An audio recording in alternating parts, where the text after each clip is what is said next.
Bonjour à tous, bienvenue sur Franck Info, l'actualité vue par Franck Muller. Ravi de vous retrouver, nous sommes mardi 7 décembre. Plus que 3 mois, oui 3 mois, 3 bons mois avant d'aller voter. Alors attention pour ces prochaines élections, surtout les abstentionnistes doivent aller voter. Et il faudra tout surveiller, car ils feront tout pour tricher. Oui, tricher pour garder le pouvoir. D'ailleurs, en grande partie, ils ne veulent déjà plus que nous puissions nous exprimer, que nous puissions élaborer une pensée ou un programme politique qui soit différent du leur. Voilà. D'ailleurs, je vais revenir sur Villepinte, avec de multiples provocations. À l'extérieur, il était à noter aussi des difficultés un peu pour accéder à cette salle. Il y avait des problèmes de signalisation au sortir de l'autoroute, d'après les comptes rendus de certains sympathisants que j'ai pu voir sur des réseaux Telegram. Et puis, c'était relativement anxiogène de se retrouver au sortir de son véhicule, surveillé par les forces de police, et injurié par des antipas qui cherchent à vous agresser avec des barres de fer, des bombes lacrymogènes, des ciseaux, des pavés, des couteaux, cocktails Molotov, et d'après la police, ils ont retrouvé même une bouteille d'acide, pour vous dire. Maintenant, après la violence à l'extérieur, parlons de la violence à l'intérieur, malheureusement. Je vais vous parler de la provocation des membres de SOS Racisme. C'est incroyable, le deux poids et deux mesures. Je vous pose une question. Si, à l'époque, Génération Identitaire serait allé à un meeting de Mélenchon, on leur aurait offert des fleurs? Non. On aurait crié à la provocation de jeunes fascistes, racistes de l'extrême droite. Mais oui, voilà. Mais quand des jeunes de l'association SOS Racisme s'incrustent dans un meeting de Zemmour, quelque part, c'est la provocation, on est d'accord? Eh bien non, pour les médias bien pensants, c'est de la liberté d'expression. Oui, en France, on a le droit. Attendez, vous rigolez, vous rigolez. Vous me voyez, moi, arriver dans un meeting de Mélenchon ou de NPA et d'aller sortir un slogan patriotique, mais je vais m'en prendre plein à la figure pour rester poli. Ah ben non. Alors ma liberté d'expression, elle compte pas. Bon, bref. Regardons cette première vidéo qui vient de chez SOS Racisme.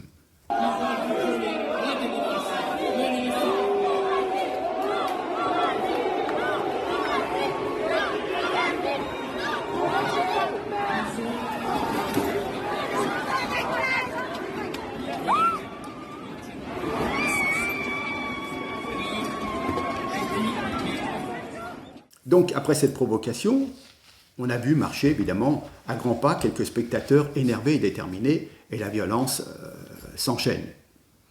Mais on a tous pu voir une jeune femme blessée légèrement à la tête. Je dis bien légèrement. Pourquoi? Vous allez comprendre. Regardez d'abord cette première vidéo qui la concerne. Racontez-moi tout ce qui va se passer. Ne prenez pas la tête. Maintenant, je vais vous proposer un autre extrait. Et vous allez le voir qu'elle va très bien. Hein. On va regarder donc ce court extrait que je vais vous repasser 2 fois. Plus parler avec une personne de SOS Racisme, violente, on a également... Voilà. Vous avez vu? Donc elle est contente d'elle, avec une blessure superficielle, mais bien visible. Hein. Dès qu'on touche un petit peu, même si on égratine un tout petit peu de peau sur le crâne, automatiquement, vous avez... pas mal de sang qui coule, donc voilà, ça fait peur. Hein.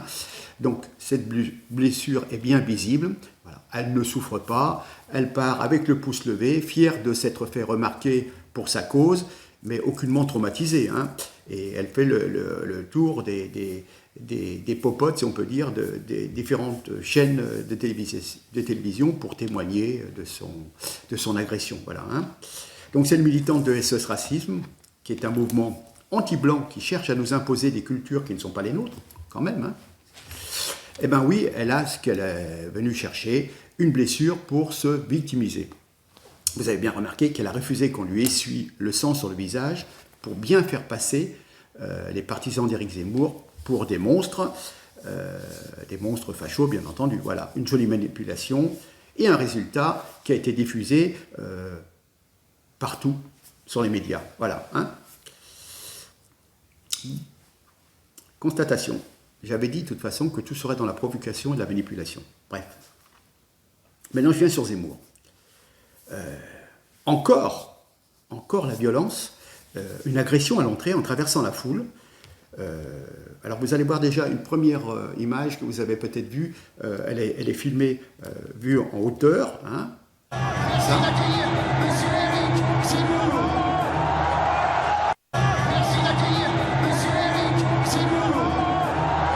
Vous avez vu, bien entendu, cette agression de Zemmour. Cela aurait fait les gros titres de la presse si cela était arrivé à un autre candidat à la présidentielle. Mais pour Zemmour, ce n'est pas un problème qu'on puisse l'agresser. Hein. Circuler, il n'y a rien à voir. Non, bon, c'est Zemmour, c'est normal. Hein. Bon, voilà. Évidemment, on va trouver des circonstances atténuantes, si vous voulez, à l'agresseur, qui est certainement rendu fou par le programme raciste de Zemmour. Donc voilà. Mais si vous regardez bien, cette agression est quand même digne de catcheur. Hein. Je vais vous passer une nouvelle vidéo.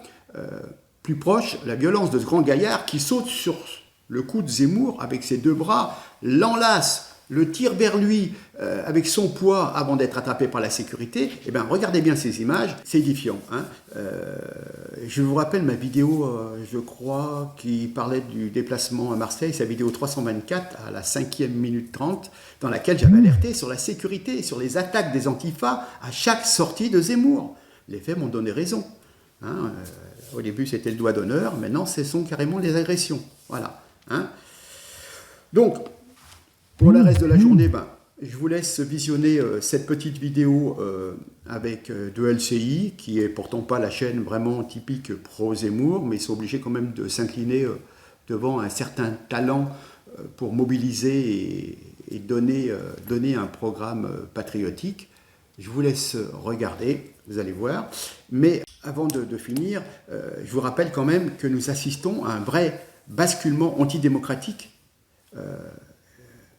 et notamment les élites politiques de gauche, nous expliquent, en pleine élection présidentielle, qu'un candidat n'aurait pas le droit de s'exprimer. Voilà, c'est de la folie, quoi. Suivant le programme, suivant les idées que vous défendez, vous n'avez pas le droit. Vous n'avez pas le droit, parce que ça poserait trop de problèmes d'aborder le vrai fond, l'insécurité, l'immigration, la souveraineté de notre pays. Voilà. Hein. Donc, il ne faut pas aborder ces sujets, il faut rester dans du... Tout le monde il est beau, tout le monde il est gentil.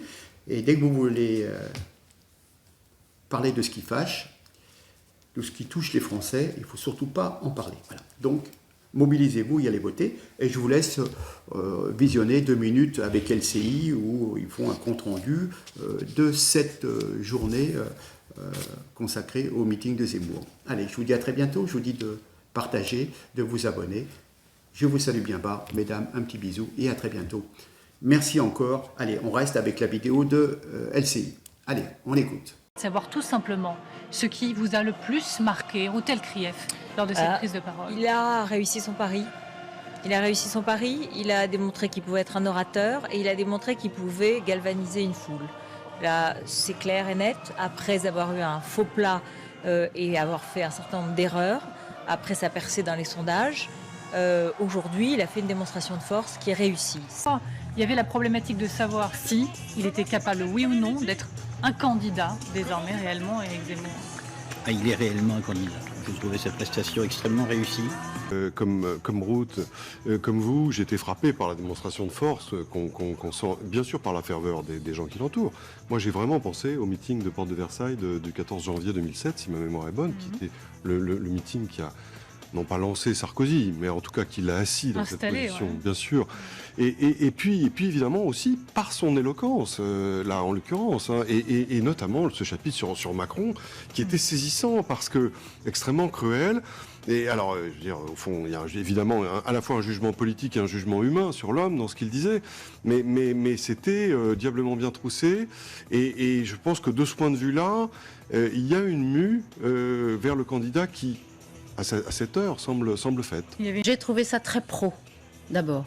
Vous savez que depuis quelques jours, il traîne une accusation d'amateurisme. Ce meeting était très pro, très réussi. Et lui a été très bon. C'est pas encore un grand tribun. On en a connu des grands tribuns qui savaient tenir des foules avec vraiment un don d'orateur très particulier. Ça n'est pas encore ça, mais écoutez, comme c'était scandé, comme c'était bien rythmé, comme il a tenu la salle et comme le texte était bien écrit suffisamment pour qu'en plus, en plus d'une heure, il ait tiré l'intérêt. C'est un discours de très haut niveau, c'est le discours d'un intellectuel. Je vois rien de Sarkozy, moi, dans ça. Moi qui ai toujours eu jadis quelques tendresses pour Nicolas Sarkozy, je vous assure que jamais Sarkozy, dans un discours, n'a été aussi riche, aussi flamboyant. Donc sur le plan qualitatif, c'est tout à fait remarquable.